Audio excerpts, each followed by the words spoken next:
Good evening students. आज राष्ट्रपति से संबंधित तीसरी वीडियो अपलोड करने जा रहे हैं, जिसके अंतर्गत अब तक अपन ने चर्चा की है राष्ट्रपति के पद को लेकर, उसके कार्यपालिका शक्तियों में जो निहित है अनुच्छेद 53 को लेकर, उसके निर्वाचक मंडल को लेकर, उसकी निर्वाचन प्रक्रिया को लेकर, उसके निर्वाचन से जुड़े हुए संबंधित तथ्यों को लेकर, उसकी कार्यकाल को लेकर और उसके पुनर्निर्वाचन को लेकर हम चर्चा कर चुके हैं। अब ज़रा ध्यान दीजिएगा, आगे कुछ और इम्पोर्टेंट अनुच्छेद है जिसमें अपन बात करते हैं। अपना टॉपिक सभी को पता है, टॉपिक चल रहा है राष्ट्रपति। इसी राष्ट्रपति के अंतर्गत अपना एक अनुच्छेद आता है, अनुच्छेद नंबर 58। 57 तक मैं आपको पिछली क्लास के अंदर बता चुका हूं। 57 तक मैं आपको पिछली क्लास के अंदर बता चुका हूं। अनुच्छेद 58 देखिएगा। अनुच्छेद 58 राष्ट्रपति पद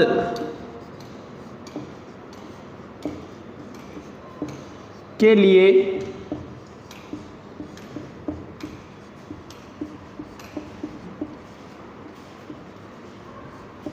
आवश्यक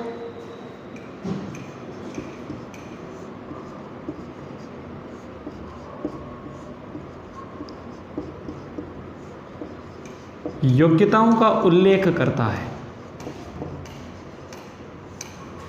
योग्यताओं का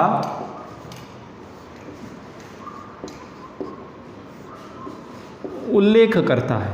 क्लियर? योग्यताओं का उल्लेख करता है। कौन कौन सी योग्यताएं होती है, इस बात का भी उल्लेख अनुच्छेद 58 के अंदर आपको मिल जाएगा कि भारत का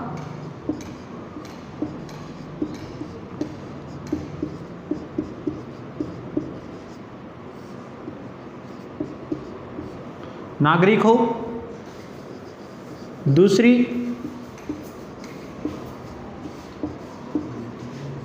न्यूनतम आयु कितनी हो जाए उसकी, 35 वर्ष, यानी 35 वर्ष की आयु वो पूरी कर चुका हो। तीसरा, वह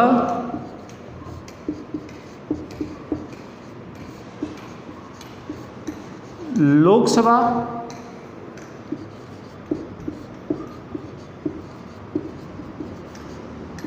का सदस्य बनने की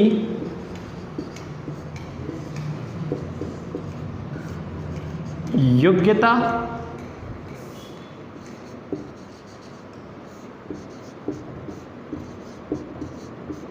रखता हो। लोकसभा का सदस्य बनने की योग्यता रखता हो, इसका मतलब ये नहीं कि वो लोकसभा का सदस्य होना चाहिए, नहीं, लोकसभा का सदस्य बनने की योग्यता रखता हो। क्लियर? इसके अलावा वह भारत सरकार अथवा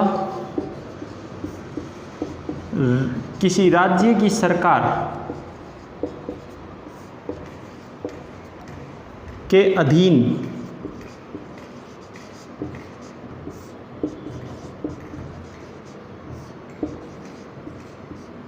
लाभ के पद को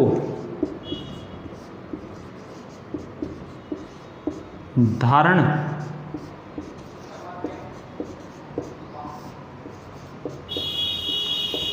न करता हो। लाभ के पद को धारण न करता हो। क्लियर? इसके अलावा देखिए, अनुच्छेद 58 के बाद एक आता है अनुच्छेद 59। ध्यान रखना, अनुच्छेद 59 के अंदर दो चीज़ें आपको मिलेंगी। अनुच्छेद 59 एक तो राष्ट्रपति पद के लिए आवश्यक एक शर्त का उल्लेख करता है। शर्त यह है कि वह जब राष्ट्रपति, कोई व्यक्ति जब राष्ट्रपति पद के लिए निर्वाचन लड़ता है उस समय वह न तो संसद के किसी सदन का सदस्य होना चाहिए और न ही किसी राज्य के विधानमंडल के किसी सदन का सदस्य होना चाहिए। तो देखिएगा,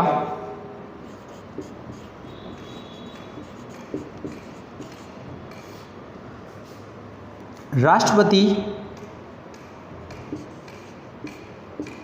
का निर्वाचन राष्ट्रपति के निर्वाचन में भाग लेने वाले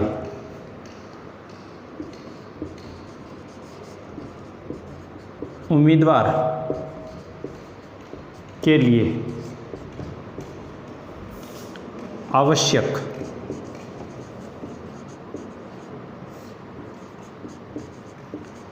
शर्त। और वो शर्त क्या है? शर्त यह है कि वह संसद के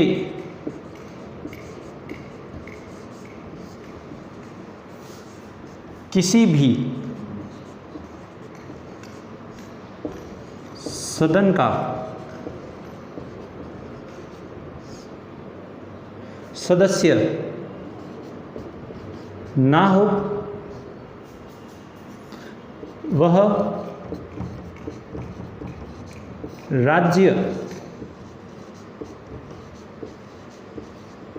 विधानमंडल के किसी भी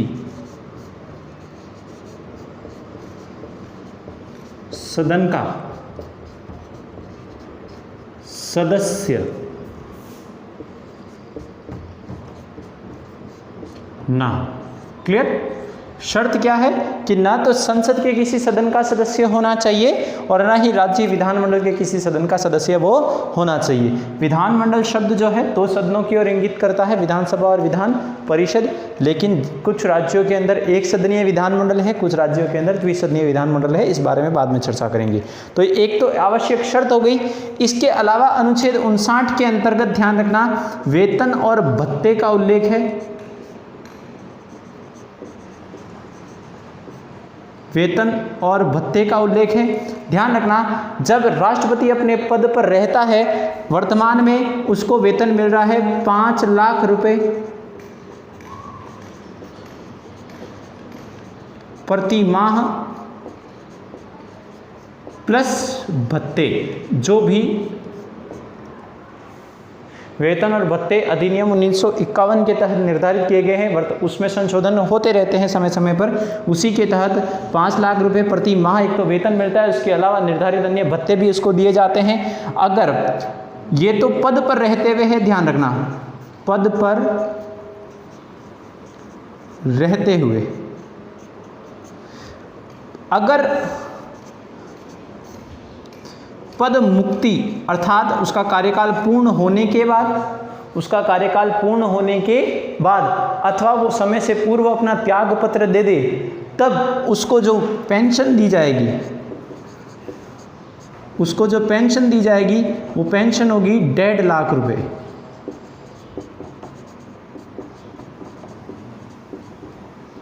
प्रति माह, प्लस जो भी भत्ते निर्धारित होते हैं वो।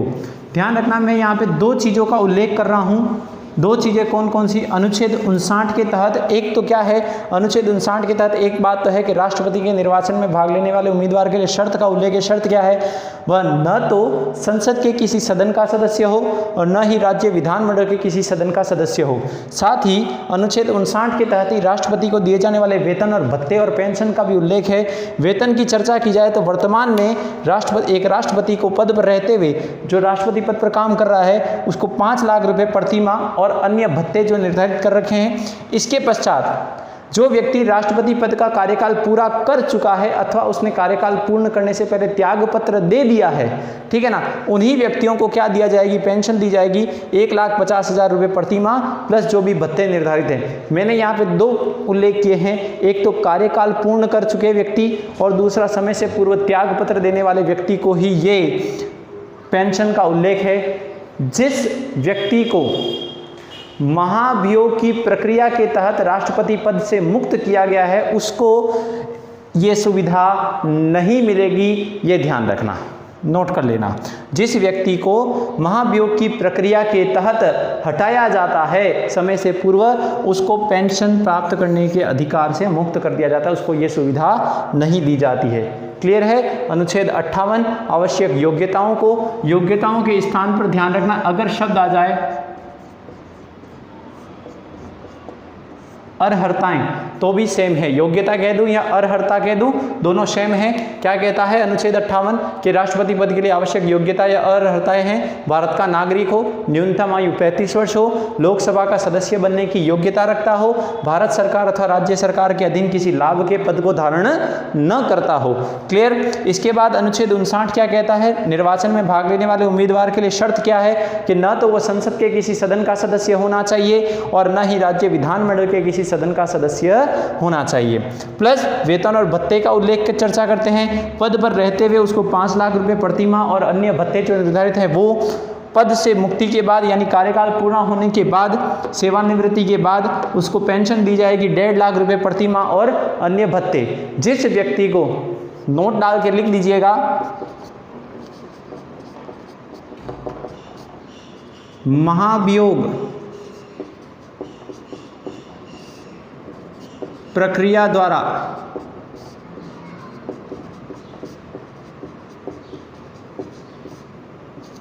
हटाए गए व्यक्ति को पेंशन नहीं दी जाती। क्लियर, ये ध्यान दीजिएगा, ये नोट कर लीजिएगा। फिर आप चाहे तो इसका स्क्रीनशॉट ले सकते हैं।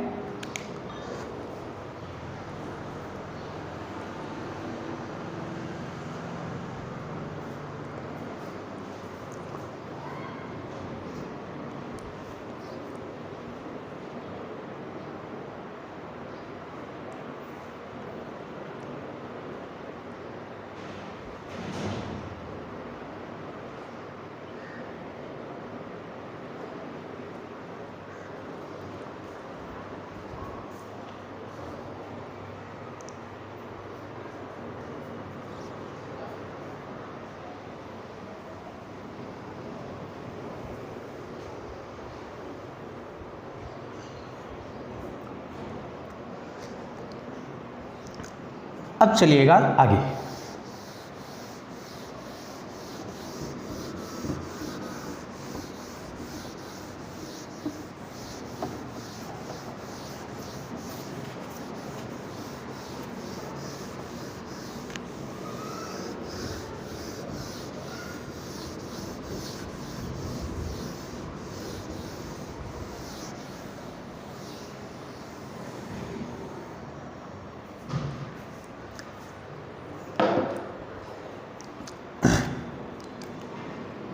अब ध्यान दो, आगे चर्चा करते हैं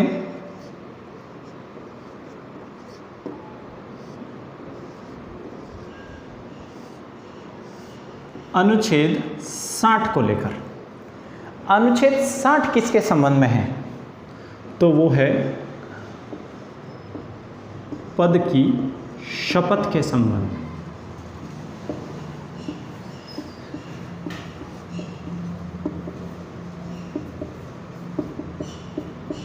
और क्या कहता है अनुच्छेद 60 के राष्ट्रपति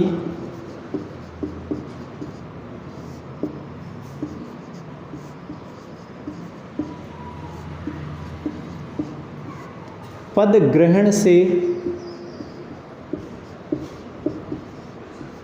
पूर्व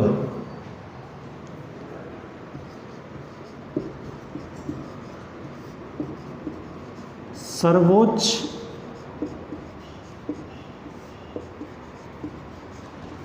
न्यायालय के मुख्य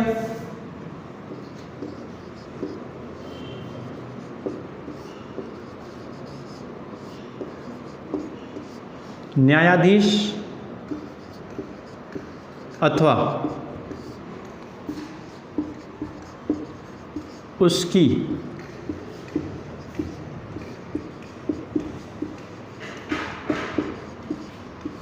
अनुपस्थिति में सर्वोच्च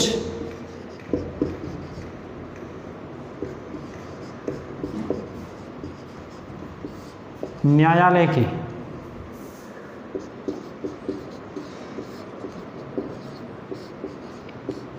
वरिष्ठतम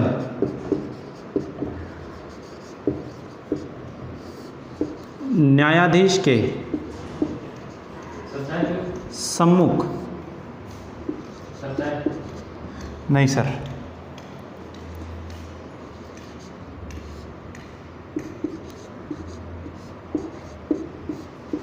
शपथ लेता है। और शपथ लेता भी किसकी है कि वह संविधान व विधि के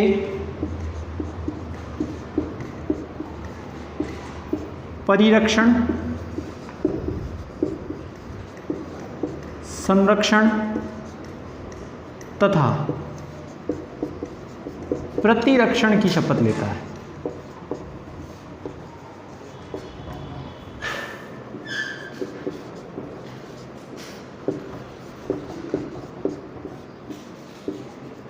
साथ ही जनता के कल्याण से संबंधित भी शपथ लेता है। लेकिन इंपॉर्टेंट ये चीज़ है, ध्यान रखना, आपसे पूछी जा सकती है कि वह शपथ किसकी लेता है, तो संविधान के परिरक्षण की, संरक्षण की और प्रतिरक्षण की शपथ वो देता है। किसके सम्मुख लेता है, तो वह सर्वोच्च न्यायालय के मुख्य न्यायाधीश अथवा अगर मुख्य न्यायाधीश एब्सेंट है तब उसकी अनुपस्थिति में सर्वोच्च न्यायालय के वरिष्ठतम न्यायाधीश के सम्मुख वह पद की शपथ लेगा। क्लियर हो गया अनुच्छेद 60? क्लियर। अब तीसरी चीज, अगली बात देखिएगा, अनुच्छेद 61। अनुच्छेद 61, अनुच्छेद 61 किस बात की बात करता है? राष्ट्रपति को उसके पद से हटाना या हटाने की प्रक्रिया, हटाने की प्रक्रिया। और प्रक्रिया क्या है, कौन सी प्रक्रिया के तहत आप इसको हटाओगे? तो प्रक्रिया है आपकी कौन सी? महाभियोग की प्रक्रिया। इसकी चर्चा मैंने आपको अनुच्छेद 56 पढ़ाते समय भी कही थी।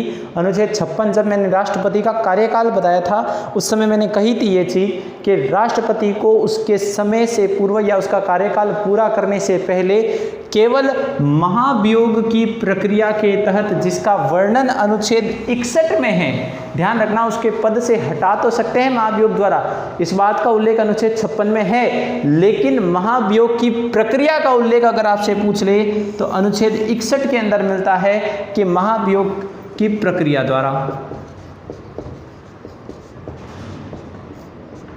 क्लियर। अब महाभियोग की प्रक्रिया के से जुड़े हुए कुछ तथ्य, उसके बाद इसको हटाने के प्रोसेस के संबंध में भी अपन चर्चा करेंगे।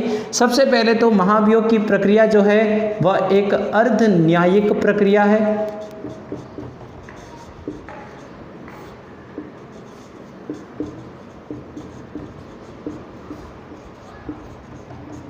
ठीक है, महाभियोग प्रस्ताव लाने का जो अधिकार है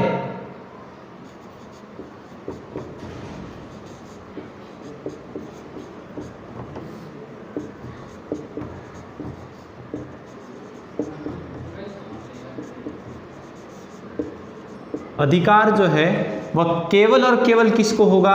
संसद को होगा, ध्यान रखना। और विशेष बात क्या है, इस प्रक्रिया में, इस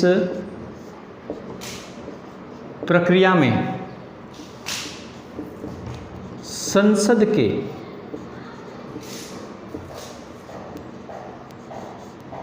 सभी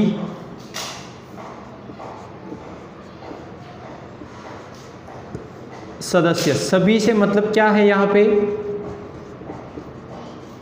निर्वाचित प्लस मनोनीत। सभी सदस्यों से तात्पर्य क्या है? निर्वाचित प्लस मनोनीत, सभी सदस्य भाग लेते हैं। अब ये मैंने लाइन क्यों लिखी है, ध्यान रखना, ये इसीलिए लिखी है कि जब अपन ने अनुच्छेद 54 के अंतर्गत राष्ट्रपति को चुनने के लिए निर्वाचक मंडल के सदस्यों की चर्चा की थी, उस निर्वाचक मंडल के तहत मैंने बताया था कि उसमें संसद के निर्वाचित सदस्य भाग लेते हैं, मनोनीत सदस्य भाग नहीं लेते, ये ध्यान रखना। जबकि राष्ट्रपति को उसके पद से हटाने की जो प्रोसेस है, महाभियोग की प्रोसेस, वो महाभियोग लाने का अधिकार केवल और केवल संसद को है, ध्यान रखना। राज्य विधान मंडलों के पास ये अधिकार नहीं है, तो संसद के पास अधिकार है और उस प्रक्रिया के अंतर्गत संसद के सभी सदस्य, निर्वाचित और मनोनीत दोनों ही सदस्य उसमें भाग लेंगे। तीसरी चीज, एक और चीज कि संसद के सभी सदस्य भाग लेते हैं, ओके, क्या राज्य विधानमंडल के सदस्य भाग लेंगे अथवा नहीं? तो नहीं लेंगे, ध्यान रखना। एक और चीज इसके अंदर ऐड कर देते हैं अपन कि राज्य विधानसभा के सदस्य इसमें भाग नहीं लेते हैं। राज्य विधानसभा के सदस्य इसमें भाग नहीं लेते हैं, ध्यान रखना। अब भाग नहीं, इसमें भाग नहीं लेते कि कौन से सदस्य के? निर्वाचित सदस्य हो चाहे मनोनीत सदस्य हो। राज्य विधानसभा का कोई भी सदस्य हो, चाहे निर्वाचित हो या मनोनीत हो, वो राष्ट्रपति की जो हटाने की प्रक्रिया, महाभियोग की प्रक्रिया, उसमें भाग नहीं लेगा।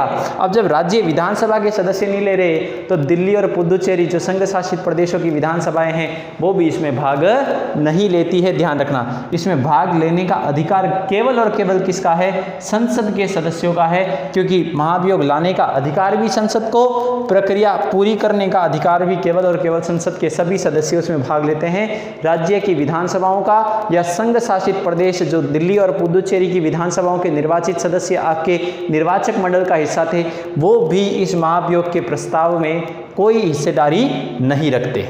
क्लियर हो गई ये चीज? नोट कर लीजिए इसको, इसका स्क्रीनशॉट ले लीजिए।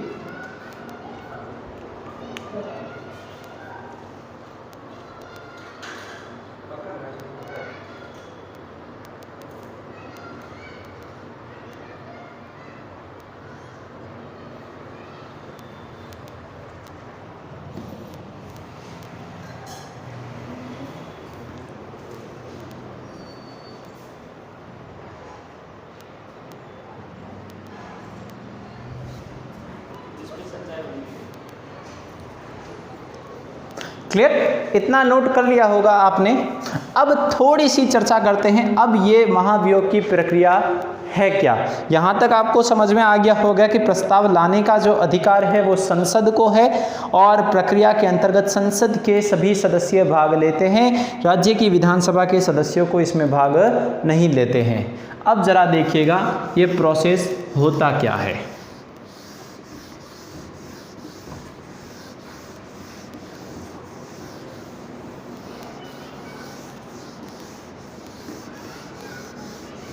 अनुच्छेद 61 में जो महाभियोग की प्रक्रिया लिख रखी है वो होती क्या है, देखिएगा।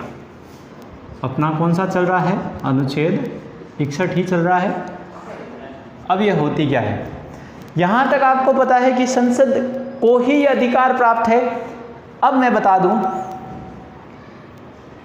कि महाभियोग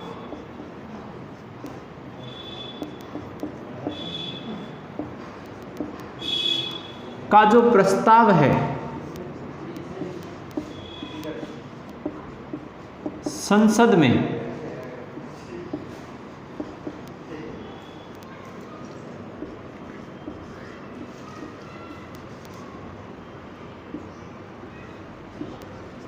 संसद के किसी भी सदन द्वारा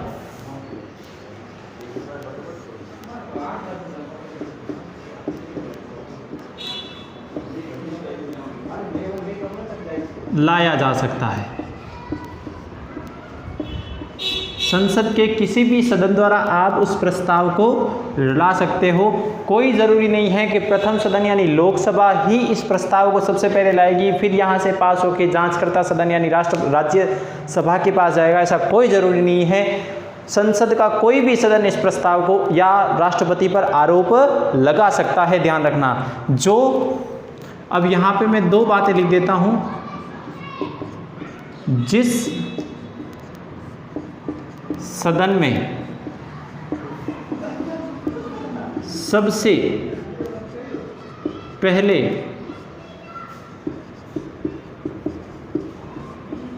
प्रस्ताव रखा जाता है वो सदन आपके क्या कहलाएगा? प्रस्तावक सदन हो जाएगा।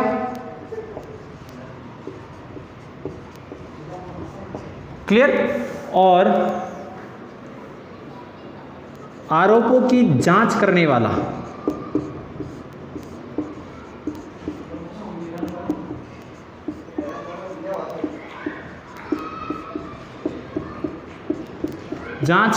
जो सदन है वो सदन कौन सा हो जाएगा? क्या कहलाएगा? जांचकर्ता सदन। अब यहाँ पे मैं एक चीज़ बता दूं, अभी मैंने कहा कि संसद के किसी भी सदन में ला सकते हो। मान लीजिए कि सबसे पहले वो लोकसभा में लाया गया तो लोकसभा आपका प्रस्तावक सदन बन जाएगा, और प्रस्तावक सदन जैसे ही इसको पारित करेगा, आरोप लगाने के बाद इसको पारित करेगा, वो जाएगा दूसरे सदन में, आरोप की जांच होगी तो दूसरा सदन, अब लोकसभा ने पारित किया तो दूसरा सदन में जाएगा जांच होने के लिए, तो जांचकर्ता सदन यानी राज्यसभा हो जाएगा। अगर राज्यसभा में पहले लाते हो तो राज्यसभा प्रस्तावक सदन हो जाएगा और लोकसभा जांचकर्ता सदन हो जाएगा।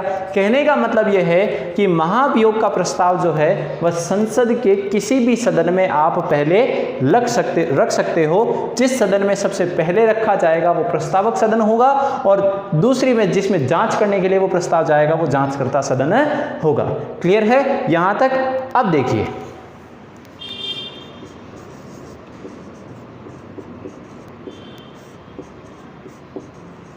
प्रस्तावक सदन या इसी को मैं कह दूं आरोप लगाने वाला सदन, तो प्रस्तावक सदन द्वारा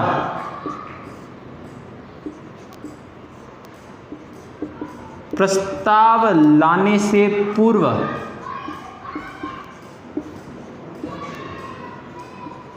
अपनी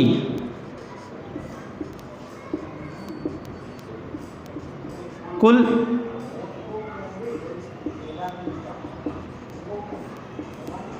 सदस्य संख्या के 1/4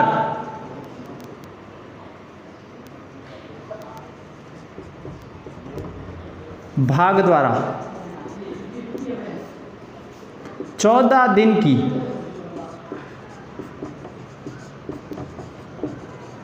पूर्व लिखित सूचना देनी है होगी।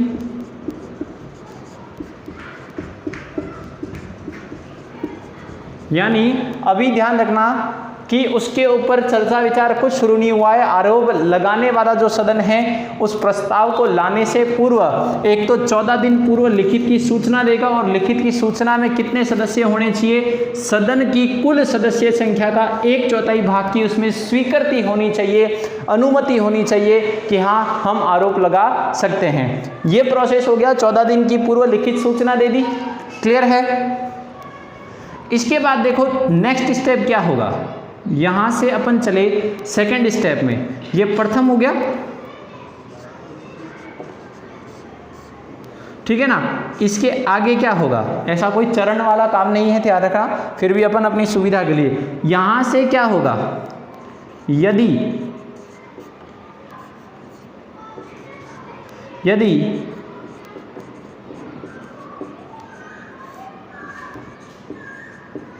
प्रस्तावक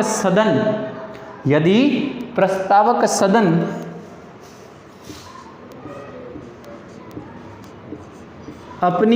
अपने द्वारा लाए गए संकल्प को या प्रस्ताव को, जो महाभियोग का प्रस्ताव लाया है, उस प्रस्ताव को अपनी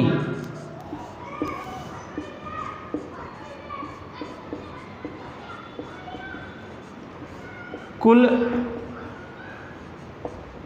सदस्य संख्या के 2/3 बहुमत से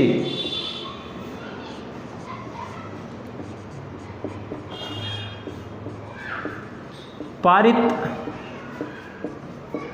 कर देता है, तब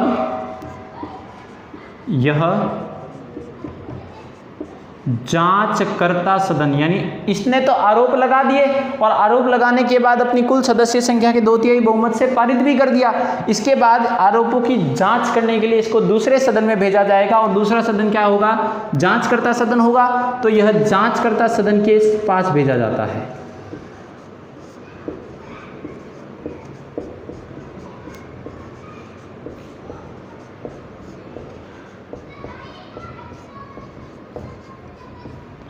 क्लियर है? अब ध्यान रखना, यहां पे मैं एक चीज बता देता हूं। संयुक्त राज्य अमेरिका के अंतर्गत जो जांचकर्ता सदन होता है, सीनेट होता है, ठीक है ना। और सीनेट का जो सदस्य होता है वो सीनेटर कहलाता है। वहां पे जब ये प्रस्ताव जांचकर्ता सदन यानी सीनेट के पास जाता है अमेरिका के अंतर्गत, तो वहां पे प्रत्येक सीनेटर को शपथ लेनी पड़ती है। जबकि भारत के अंदर ध्यान रखना, जांचकर्ता सदन के पास ये जब जाता है तो उसके सदस्यों को ऐसी कोई शपथ लेनी नहीं पड़ती है, ये जरा ध्यान रखिएगा। इसके बाद अपन बात करते हैं, जांचकर्ता सदन के पास जाएगा। जांचकर्ता सदन के पास जब जाता है तो राष्ट्रपति क्या कर सकता है? राष्ट्रपति द्वारा स्वयं अथवा अपने किसी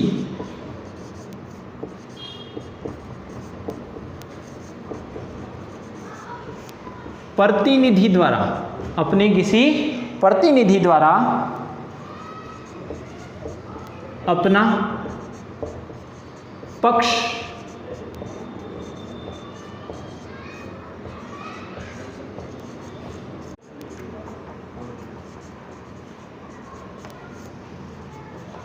प्रस्तुत किया जा सकता है। राष्ट्रपति या तो स्वयं या अपने किसी प्रतिनिधि द्वारा क्या करेगा? अपना पक्ष प्रस्तुत करेगा जांचकर्ता सदन के सम्मुख। फिर जरा ध्यान दीजिएगा,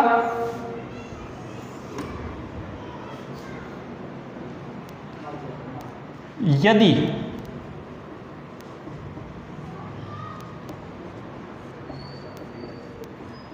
जांचकर्ता सदन अपनी कुल सदस्य संख्या के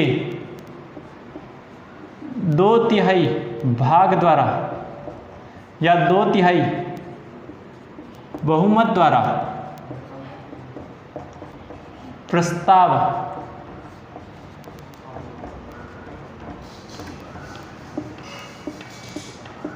पारित कर दे, तब राष्ट्रपति को अपना पद छोड़ना पड़ता है। क्लियर है? देखिएगा, समझिएगा वापिस से कि महाभियोग का प्रस्ताव संसद के किसी भी सदन में आप रख सकते हो। संसद के 2 सदन होते हैं, लोकसभा और राज्यसभा। लोकसभा जो प्रथम सदन होता है, राज्यसभा जो कि द्वितीय सदन कहलाता है। लेकिन यहाँ पे महाभियोग का प्रस्ताव जो है वह संसद के किसी भी सदन में आप लाया जा सकता है। जिस सदन में सबसे पहले प्रस्ताव रखा जाता है वो प्रस्तावक सदन होता है और आरोपों की जांच करने वाला सदन जांचकर्ता सदन कहलाता है। क्लियर है यहाँ तक? उसके बाद देखो क्या होता है कि प्रस्तावक सदन यानी जो सदन आरोप लगाता है उस प्रस्तावक सदन द्वारा प्रस्ताव लाने से पूर्व अपनी कुल सदस्य संख्या के 1/4 भाग से द्वारा 14 दिन की पूर्व लिखित सूचना अभ्यर्थी को देनी पड़ती है कि हम आपके विरुद्ध जो है महाभियोग का प्रस्ताव लाने जा रहे हैं। ध्यान रखना 14 दिन की पूर्व लिखित सूचना होनी चाहिए। ये अनुमति के लिए है, ठीक है ना, स्वीकृति दी जाती है एक तरीके से, प्रस्तावक सदन द्वारा स्वीकृति दी जाती है कि हाँ भाई 1/4 सदस्यों ने स्वीकृति दे दी। उसके बाद क्या होगा कि कार्यवाही होगी, वाद विवाद होंगे। प्रस्तावक सदन यदि अपने द्वारा लाए गए प्रस्ताव को अपनी कुल सदस्य संख्या के 2/3 बहुमत से अगर उस प्रस्ताव को पारित कर देता है तब वह जांचकर्ता सदन के पास भेजा जाएगा। क्लियर? जांचकर्ता सदन के पास अगर भेजा जाएगा वहां पे क्या होगा कि राष्ट्रपति द्वारा या तो स्वयं अथवा अपने किसी प्रतिनिधि द्वारा अपना पक्ष प्रस्तुत किया जाता है। ठीक है, पक्ष प्रस्तुत करने के बाद और विचार विमर्श होगा और विचार विमर्श करने के बाद यदि जांचकर्ता सदन अपनी कुल सदस्य संख्या के 2/3 बहुमत द्वारा अगर उस प्रस्ताव को पारित कर देता है तब उस स्थिति में राष्ट्रपति को अपना पद छोड़ना पड़ता है। क्लियर हो गई ये चीज? इसको नोट कर लीजिए, इसका स्क्रीनशॉट ले लीजिए आराम से।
तो ये था आपका अनुच्छेद 61। ध्यान देना, यहाँ से काफ़ी बार सवाल आ जाते हैं।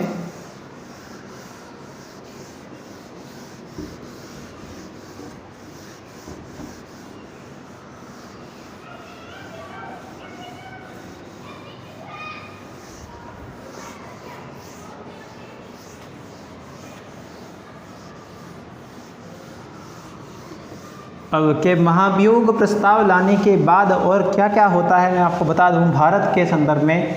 तो महाभियोग के प्रस्ताव द्वारा आज तक न तो किसी राष्ट्रपति को हटाया गया है और न ही किसी राष्ट्रपति के विरुद्ध ऐसा प्रस्ताव संसद में लाया गया है।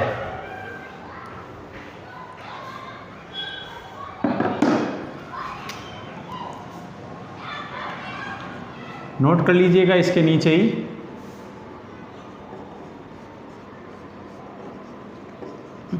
क्या है कि महाभियोग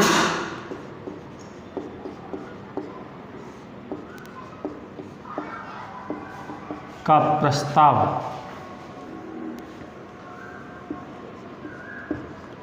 न तो यहाँ पे आगे एक चीज़ नोट कर लीजिएगा,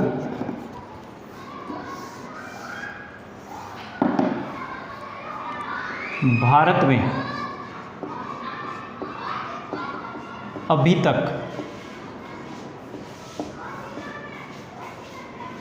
तक किसी भी राष्ट्रपति को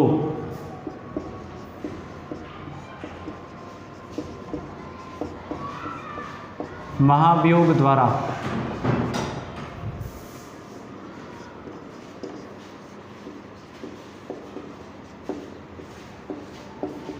नहीं हटाया गया तथा न ही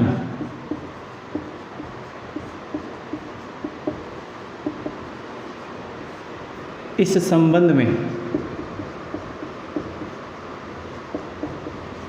ऐसा प्रस्ताव संसद में प्रस्तुत हुआ है।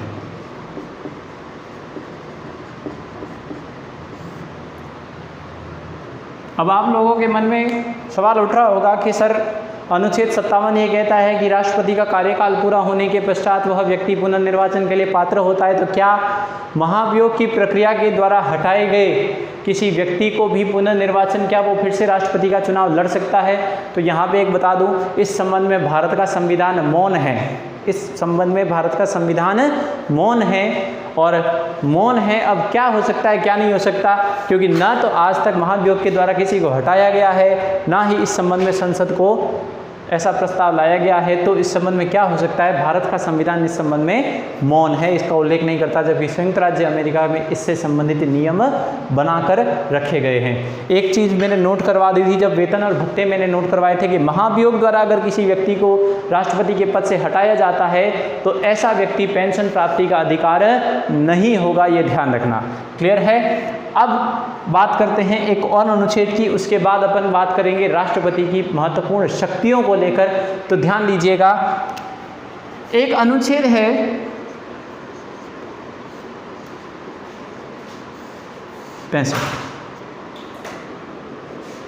अनुच्छेद 65 कहता है कि राष्ट्रपति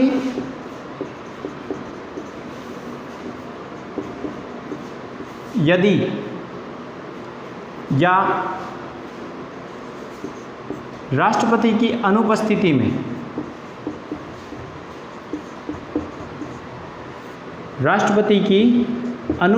में उसके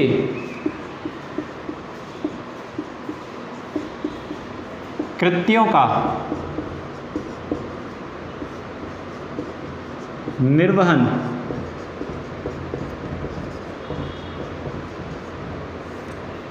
उपराष्ट्रपति द्वारा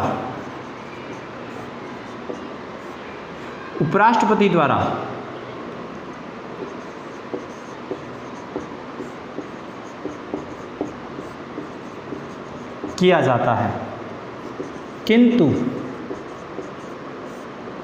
यदि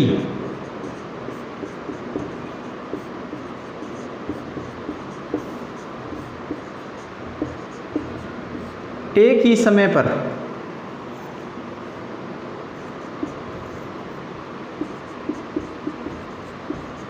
राष्ट्रपति व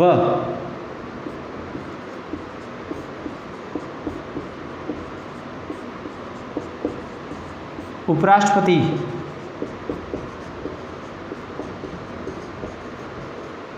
का पद रिक्त हो, तब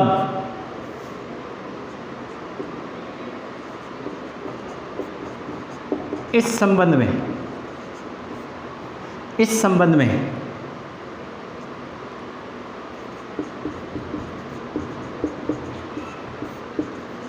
राष्ट्रपति के कृत्यों का निर्वहन कौन करे, इसका निर्धारण या इस संबंध में संसद को शक्ति है। ध्यान रखना, संसद को शक्तियां हैं, शक्ति प्राप्त है। और ये कौन सा अनुच्छेद कहता है, ध्यान रखना, अनुच्छेद 70 के तहत संसद को ये अधिकार प्राप्त है। मैं कह देता हूँ 65 क्या कहता है, राष्ट्रपति की अनुपस्थिति में उसके कृत्यों का निर्वहन उपराष्ट्रपति करेगा। मान लो दोनों ही एक ही समय पर एब्सेंट हो जाएगी, राष्ट्रपति भी अवेलेबल नहीं है और उपराष्ट्रपति भी अवेलेबल नहीं है, उस संबंध में संविधान के अंतर्गत उल्लेख नहीं है। लेकिन विशेष परिस्थिति यही है कि अगर एक ही समय पर, तो अनुच्छेद 70 में कहा गया है कि अगर एक ही समय पर राष्ट्रपति और उपराष्ट्रपति का पद रिक्त हो जाए तो इस संबंध में राष्ट्रपति के कृत्यों का निर्वहन कौन करे, इस संबंध में अधिकार किसको है, संसद को है। ध्यान रखना, इस शक्ति का प्रयोग, इसी अधिकार का प्रयोग करते हुए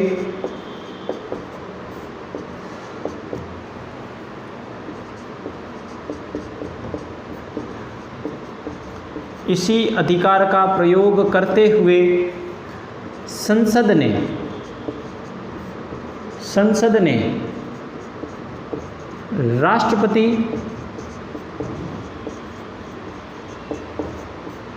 कृत्यों का निर्वहन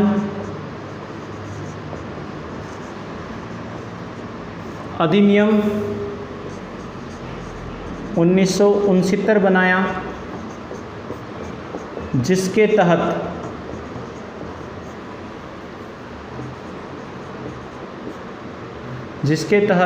यदि एक ही समय पर दोनों पद रिक्त हो जाए, राष्ट्रपति और उपराष्ट्रपति, यदि एक ही समय पर दोनों पद कौन से, राष्ट्रपति व उपराष्ट्रपति, रिक्त हो, तब सर्वोच्च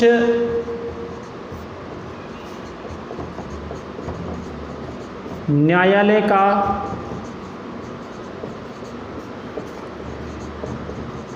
मुख्य न्यायाधीश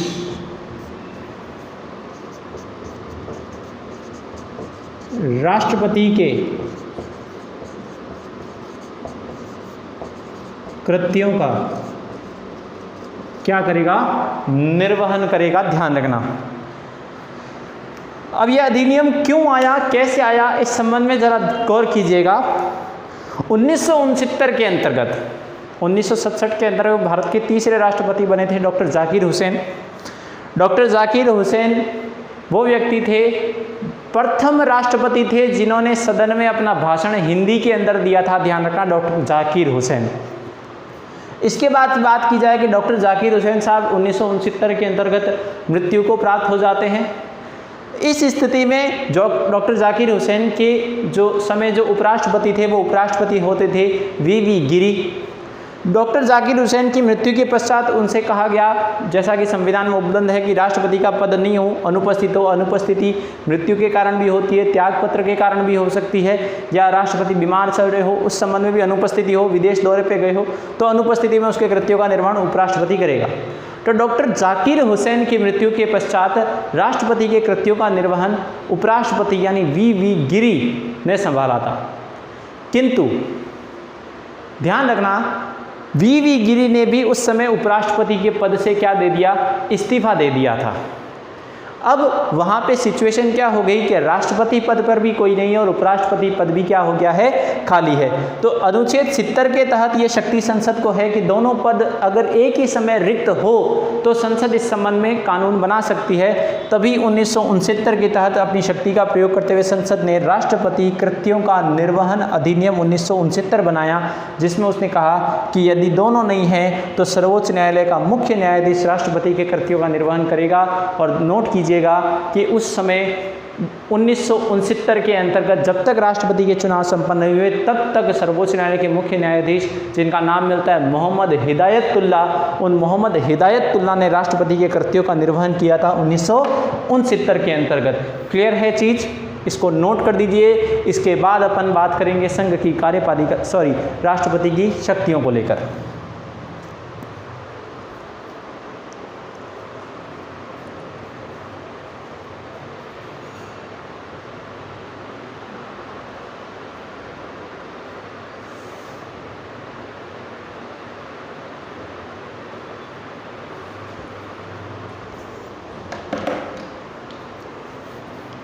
तो उम्मीद करता हूं दोस्तों आपको ये चीज़ें समझ में आई होगी। राष्ट्रपति से संबंधित अपन ने महत्वपूर्ण अनुच्छेदों की चर्चा कर ली है।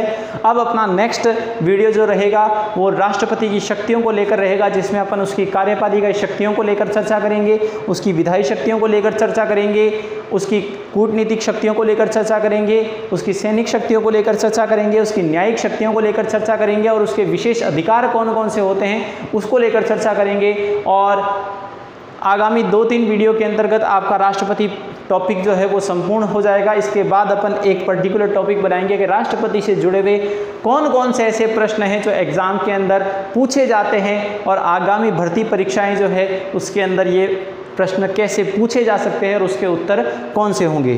तब तक के लिए बने रहिए हमारे YouTube चैनल पॉलिटी बाय धीरज शर्मा के ऊपर। आपका अपार प्रेम और स्नेह हमें मिलता रहे। इस चैनल को अगर आपको हमारी वीडियो पसंद आती है तो इस चैनल को लाइक कीजिएगा, शेयर कीजिएगा, कमेंट कीजिएगा और सब्सक्राइब करना ना भूलें। तब तक के लिए stay home, stay safe, thank you.